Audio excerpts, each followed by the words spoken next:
지난주는 제가 컨디션이 좀 안 좋아서 바꿨습니다.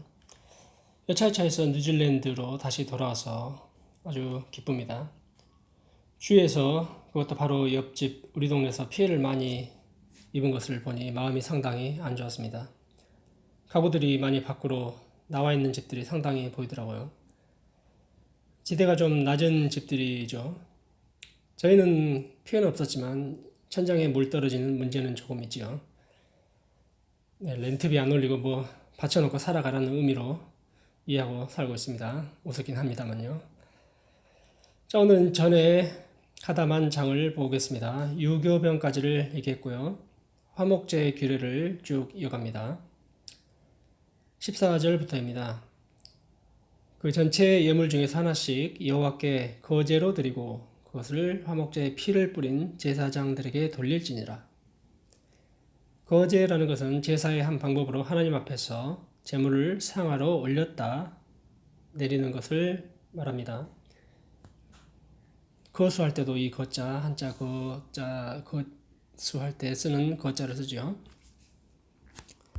제사장에게 예물의 몫이 돌아가고요. 15절에서 18절은 화목제물을 먹는 규례 종류가 몇 가지 있습니다. 첫째로 감사함으로 드리는 감사제는 고기를 그날 당일 다 먹어야 하고 서원이나 자원제의 경우 남은 것을 그 이튿날에도 먹을 수 있으나 3일까지 남았으면 불사르라. 그런데 그걸 또 아깝다고 먹으면 그 제사는 받아지지 않고 도리어 가증한 것이 되고 먹는 자는 죄를 당한다라고 말씀합니다. 다른 번역은 그 죄를 짊어지리라. 죄다 이 말씀이겠죠. 여기서는 좀 약하게 다루지만 뒤에 가서는 끊어져야 한다라고 엄중하게 말씀하는 부분도 있습니다.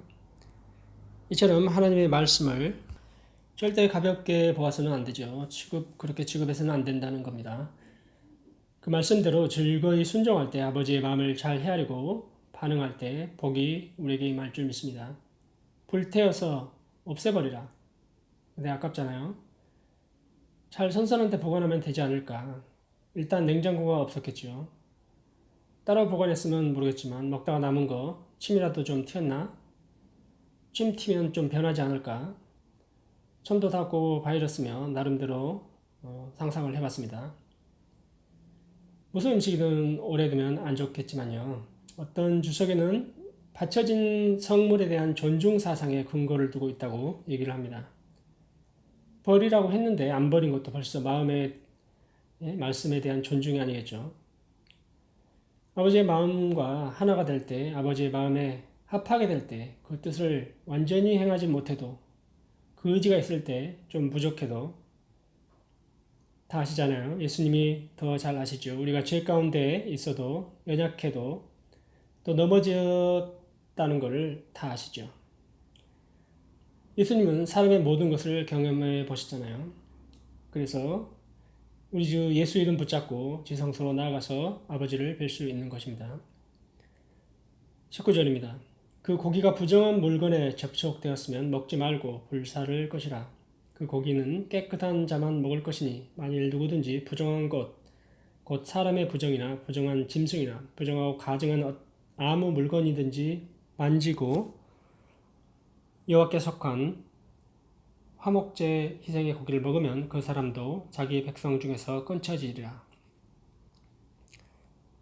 구약에서 사람의 부정, 깨끗하지 못한 상태가 있죠.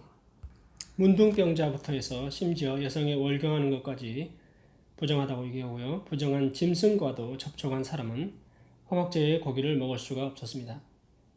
지금은 안 그러죠. 이거를 그대로 문자대로 적용하면 그래서 성경은 문자 그대로 적용할 게 따로 있고 그렇지 않을 게 있는 것입니다. 성경이 그랬으니까 말씀하지 않냐? 오류에 빠지기 쉽습니다. 22절부터 27절까지는 소나 양의 기름, 피를 먹지 말라. 저는 종종 비프 민스, 지방이 5% 정도 들어가 있는 걸 삽니다. 구약대로 할 것 같으면 절대 먹으면 안 되겠죠.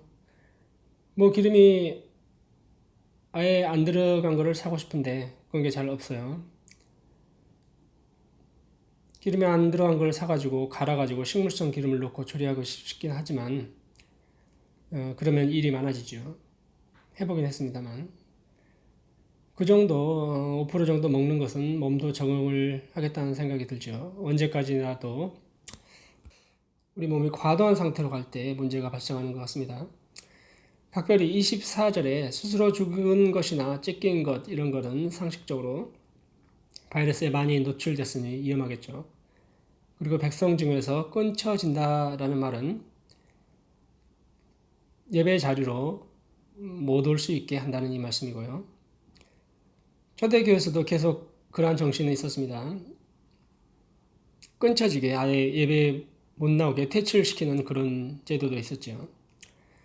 예배는 예배자들의 모임이지 전혀 아무나 나와서 예배를 드릴 수가 없고요. 하나님이 받지도 않는다는 것입니다. 교회는 성도들의 모임이지 사회 사교 모임이 아니라는 것이고요. 죄에서 돌이킬 마음이 전혀 없는데 그냥 와서 앉아 있는다고 되는 것이 아닙니다. 모른 척하고 앉아 있는다고 되는 것도 아니고요.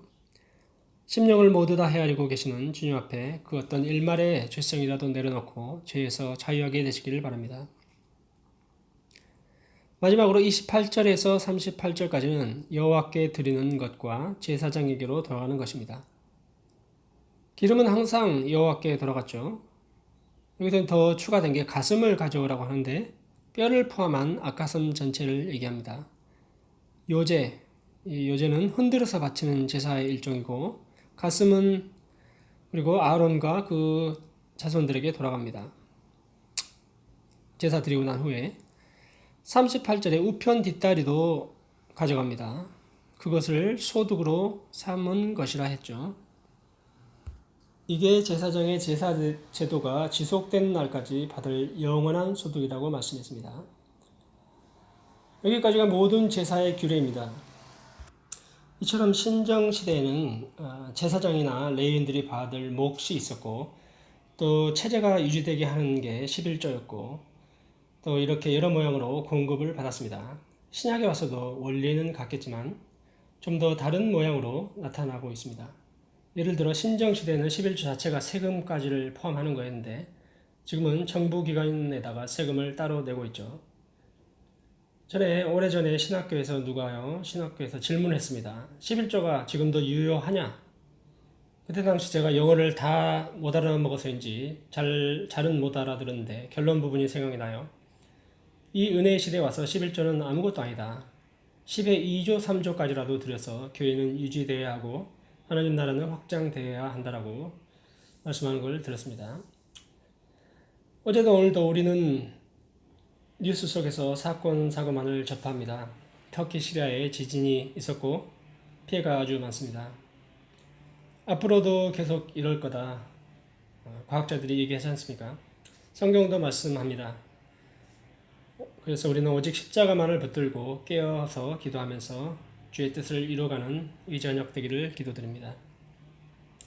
다 함께 기도드리겠습니다. 사랑해 주 하나님, 주님께서 우리를 위해서 이 모든 제도를, 규례를 마련해 주셨고 또 예수님까지 보내셔서 우리를 살린 주님께 한없는 감사를 드립니다. 생명 다하는 날까지 여호와를 찬송하며 여호와의 규례대로 살 수 있는 힘과 능력을 더하여 주옵소서. 예수님 이름으로 기도드립니다. 아멘.